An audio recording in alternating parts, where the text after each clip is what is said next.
கேரள மாநிலம் இடுக்கி அடூர் மலையில் கனமழையால் பயங்கர நிலச்சரிவு ஏற்பட்டதில் வீட்டின் மீது மண் சரிந்து பெண் ஒருவர் உயிரிழந்துள்ளார். இதுகுறித்த முழு விவரங்களை செய்தியாளர் விக்னேஷ் வழங்க கேட்கலாம்.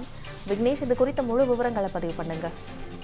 பவித்ரா, பார்த்தோன்னா கேரள மாநிலத்துல இடுக்கி மாவட்டம் உடையத்தூர் ஊராட்சிக்கு உட்பட்ட அடூர் மலை பகுதியில் பெய்த கனமழையின் காரணமா இன்று அதிகாலையில பயங்கர நிலச்சரிவான ஏற்பட்டது. இந்த நிலச்சரிவுல பாத்தீங்கன்னா ஒரு வீட்டின் மீது மண் சரிந்து விழுந்ததுல அந்த வீட்டில் இருந்த சுமதி என்ற பெண் மண்ணில் சிக்கி கொண்டார்.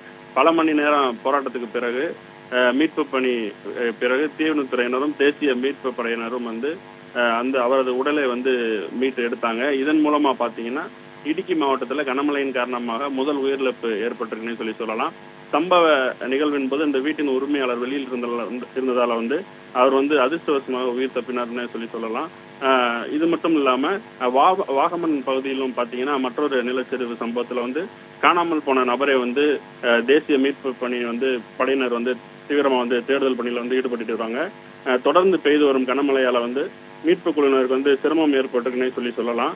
தொடர்ந்து கனமழை மற்றும் நிலச்சரிவு அபாயம் நீடிப்பதால மலைப்பகுதியில் வசிக்கும் பொதுமக்கள் மிகுந்த எச்சரிக்கையுடன் இருக்குமாறும் தேவையற்ற பயணங்களை தவிர்க்குமாறும் இடுக்கி மாவட்ட நிர்வாகம் மக்களுக்கு அறிவுறுத்திருக்காங்க. பவித்ரா,